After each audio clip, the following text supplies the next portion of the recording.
नमस्ते दोस्तों, आज हम सुनेंगे गणपति देवता की कथा।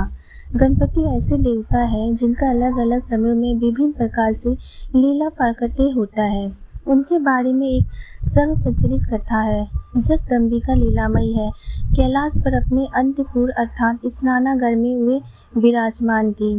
सेविकाएं उपटन लगा रही थी। शरीर से गिरे उपटन को आदि शक्ति ने एकत्र किया और एक मूर्ति बना डाली। माँ पार्वती का वह शिशु अचेतन तो हो ही नहीं सकता था, अतः उसने माता को प्रणाम किया और आज्ञा मांगी। माँ पार्वती ने आदेश दिया कि बिना आज्ञा कोई द्वार से अंदर न आने पाए। वो अत्यंत सुंदर बालक द्वार पर खड़ा हो गया। भगवान शंकर कहीं से आए और अंतपुर में जाने लगे तो उसने रोका। भगवान असमंजस में पड़ गए कि उन्हें उनके ही पत्नी के पास जाने से रोकने वाला यह बालक कौन है। उन्होंने बालक को द्वार से हटा देने की देवताओं को आज्ञा दी। इंद्र, वरुण, कुबेर, यम आदि सब उससे पराजित होकर भाग खड़े हुए। आखिर वो महाशक्ति का पुत्र था। भगवान शंकर ने क्रोधित हो त्रिशूल उठाया और बालक का मस्तक काट दिया।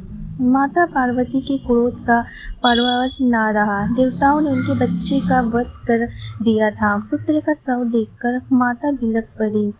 उनके विलाप और क्रोध से डरकर देवताओं ने भागना शुरू किया।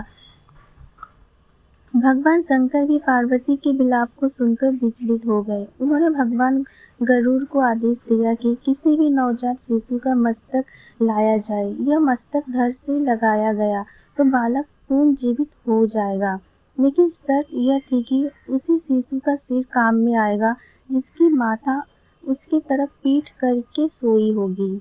लेकिन संसार में ऐसी कोई माँ नहीं मिली जो अपने बालक की तरफ पीठ करके सोती हो।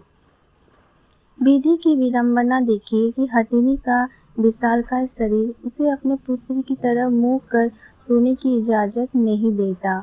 गरुड़ जी को रास्ते में सोई मिली हथिनी जो अपने शिशु की तरफ पीठ किए थी।